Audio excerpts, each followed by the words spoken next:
মাহফিলের মঞ্চে গিয়েছেন প্রিয় ভাই ফরিদুল ইসলাম, মাত্র 3 দিন আগের ঘটনা। এইভাবে মাহফিলে বক্তব্য শুরু করে প্রায় ঘন্টাখানিক তিনি আলোচনা করেছে।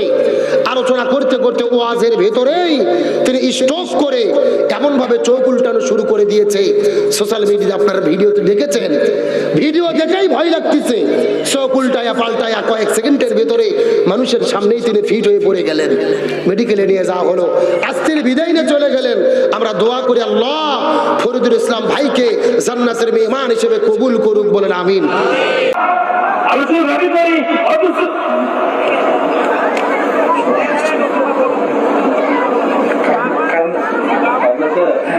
কারণ লাইন চেক করো।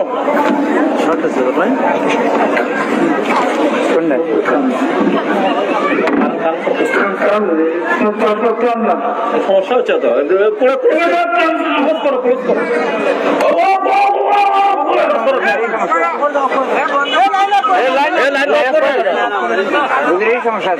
লাইন সমস্যা হচ্ছে।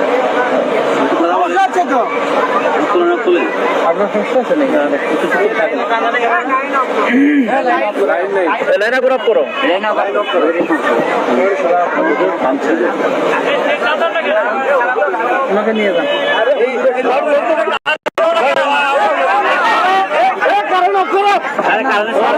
এই যে গত 2 দিন আগে আমাদের বগুড়ার পার্শ্ববর্তী গাইবান্ধা জেলা মহিমাগঞ্জের ভেতরে আমাদের প্রিয় এক ভাই ফরিদুল ইসলাম, আমি যে এরকম আপনাদের মধ্যে বক্তব্য দিচ্ছি ওই রকম ওই বক্তাটা আলোচনা করতে গিয়েছিল। মাহফিলে যাওয়ার পরে আলোচনা শুরু করার পরে আলোচনা চলতে চলতে হঠাৎ করে তিনি স্ট্রোক করে ফেললেন।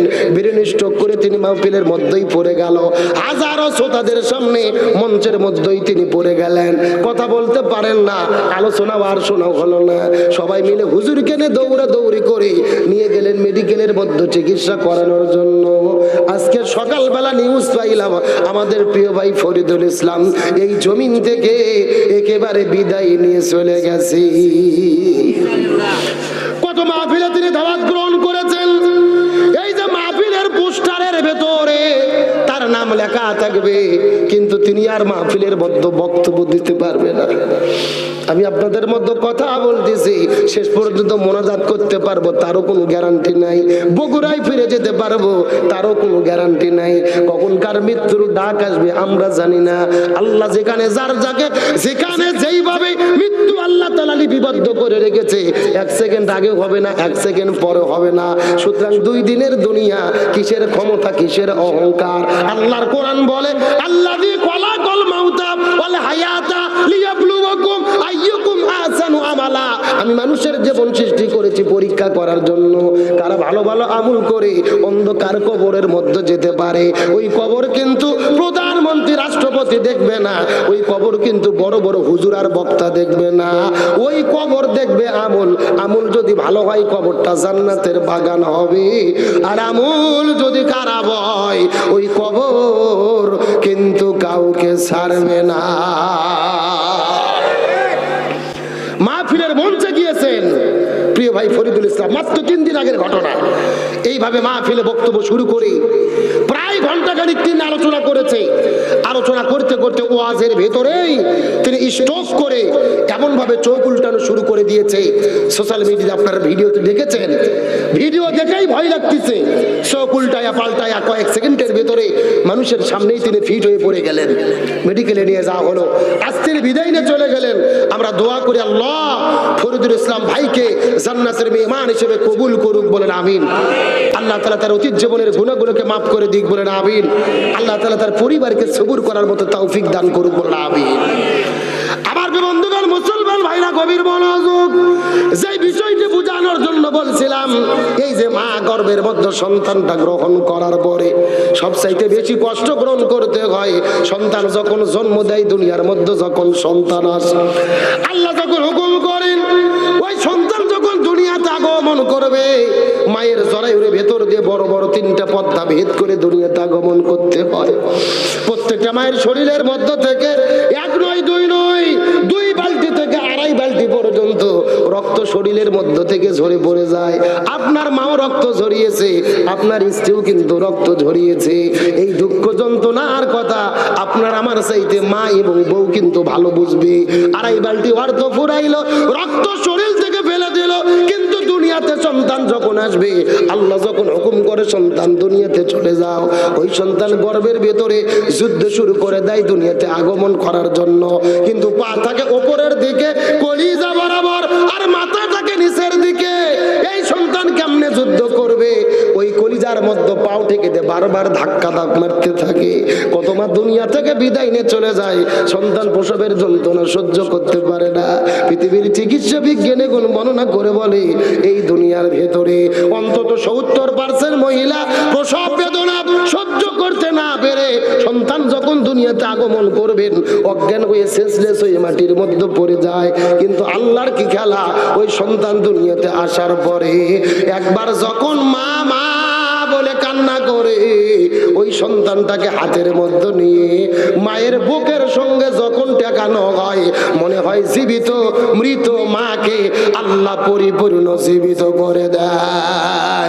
লিল্লাহি তাকবীর।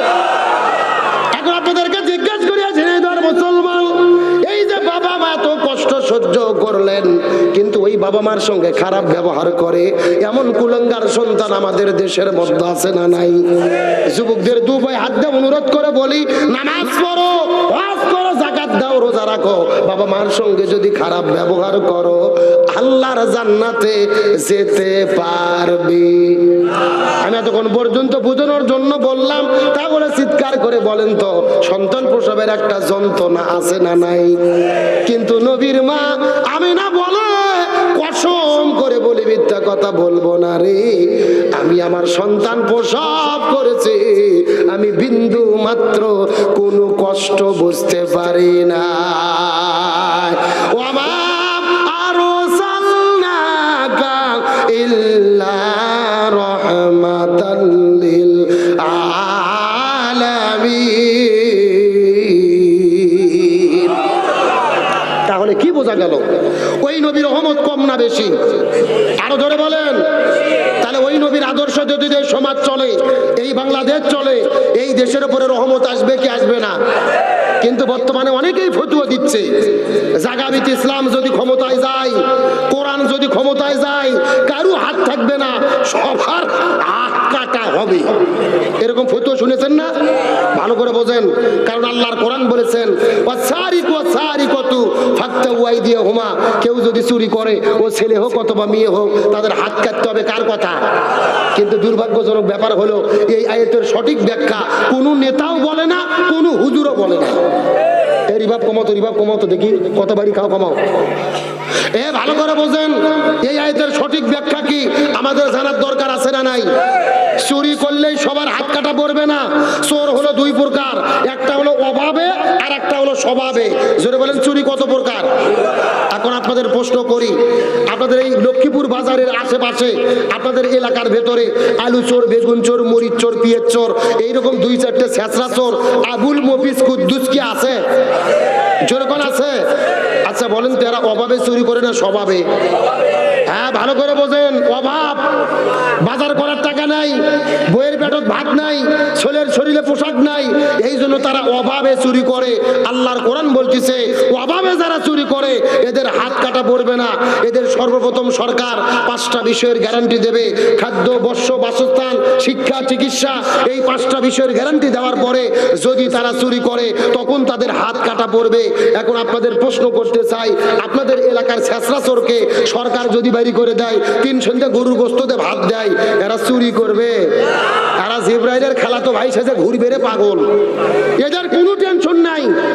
কিন্তু এখন আপনাদেরকে প্রশ্ন করতে চাই, ঢাকার সচিবালয়ে বসে থাকে, সংসদ ভবনের ভেতরে বসে থাকে, কলমের খোঁচা মারিয়া সাইন দিয়ে কোটি কোটি টাকা চুরি করে যারা বিদেশে নিয়ে যায়, এরা অভাবে চুরি করে না স্বভাবে?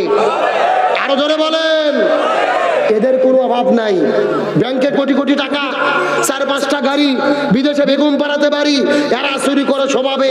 আল্লাহর কোরআন বলতেছে, এই স্বভাবে যারা চুরি করে এদের সর্বপ্রথম হাত কাটতে হবে। আজকে বাংলাদেশের এক সচিবকে ধরে, এক এমপিকে ধরে চুরি করার অপরাধে বাইতুল মোকাররমের উত্তর পাশে প্রকাশ্য দিবালোকে যদি হাত কাটা হতো, আর বাংলাদেশের সব টেলিভিশনে যদি লাইভ সম্প্রচার করা হতো, এক চোরের হাত কাটলে বাংলাদেশের 30 লক্ষ সরকারি চাকরিজীবীরা তওবা করে ভালো হতে বাধ্য হতো। কথা ক্লিয়ার না ভেজাল আছে? আগে সর্বপ্রথম হাত কাটা পড়বে আপনাদের ঝিনাইদহ এলাকার চেয়ারম্যানের। যেরকম কার কি সুন্দর ফতুয়া দেয়, কুরবানির ঈদের দিনে যখন গোস্ত ভাগ করে হুজুরদেরকে ডাক দেয়, হুজুর গোস্ত ডেরি পাল্লাতে 3 ভাগ করেন তো, 1 ভাগ আমি খাবো, 1 ভাগ আত্মীয়-স্বজন খাবে, 1 ভাগ পাড়া প্রতিবেশী খাবে, আমার ভাগে কম এলে সমস্যা নাই, গরিবরা যেন কম না পায়। কি ফতুয়া বারে, মনে হচ্ছে জিবরাইলের খালাতো ভাই এই মাত্র জান্নাত থেকে পালিয়ে এলো। একেবারে ডাড়ি পাল্লাতে ভাগ করে দেয় গরুর গোস্ত ঈদের দিনে, কিন্তু 3 দিন পরে যখন গরিবদের চাল আর গম বন্টন করতে যায় তখন ডাড়ি পাল্লা বাদ দিয়ে ভাঙ্গা বালতি নিয়ে যায়। এ কতক্ষণ লেখা নিচ্ছে 20 কেজি, দিচ্ছে 12 শেয়ার। একটা গরিব মানুষ বলতেছে, কে ভাই 20 কেজি লেখে নে 12 শেয়ার দিলেন কেন? বলে এই বেশি কথা বললে কিন্তু তোর নাম কেটে দেব। তখন ওই গরিব বলতেছে, ভাই নাম কাটেন না, যা দেন খাইয়া বাসি। কতক্ষণ আজকে বাংলাদেশের যেই চেয়ারম্যানেরা গরিবের চাল ডাল ঘুম চুরি করে খায়, এক চেয়ারম্যানকে ধরে প্রকাশ্য দিবালোকে যদি হাত কাটা যেত, আর বাংলাদেশের সব টেলিভিশনে যদি লাইভ সম্প্রচার করা যেত, এক চেয়ারম্যানের হাত কাটলে বাংলাদেশের 6000 চেয়ারম্যান আর 72,000 মেম্বারেরা এমনিতেই তওবা করে ভালো হতে বাধ্য হতো। কথা ক্লিয়ার না ভেজাল আছে? আমি গত কয়েকবার সৌদি আরবে গেছি হজ করতে। সৌদি আরবে কিন্তু হাত কাটার আইন আছে, কিন্তু যাওয়ার পরে একবারও আমি হাত কাটার লোক দেখি নেই। একবার একটা হুজুরকে জিজ্ঞেস করলাম, আচ্ছা হুজুর সৌদি আরবে হাত কাটার আইন আছে, হাত কাটার লোক নাই কেন? আমাকে বলতেছে, হুজুর আপনি পাগল হয়েছেন, যেই দেশে হাত কাটার আইন থাকে ওই দেশে চুরি থাকে না। সুবহানাল্লাহ বলেন। তার মানে বোঝা গেল আল্লাহর উদ্দেশ্য কারু হাত কাটা নয়, আল্লাহর উদ্দেশ্য এই জমিন থেকে চুরি বন্ধ করা। আল্লাহর উদ্দেশ্য কাউকে পাথর মেরে হত্যা করা নয়, আল্লাহর উদ্দেশ্য এই জমিন থেকে ধর্ষণ আর জিনা বন্ধ করা। সুতরাং স্বাধীনতার 54 বছর পার হয়ে গেছে, একদল ক্ষমতায় এসেছে, আর একদল বিদায় নিয়েছে। বাবার নীতিতে দেশ চলেছে, স্বামীর নীতিতে দেশ চলেছে, চাচার নীতিতে দেশ চলেছে। কারু নীতি দিয়ে এই জমিনে শান্তি কায়েম হয় নাই। আগামীতে বাংলাদেশে সুদ ঘুষ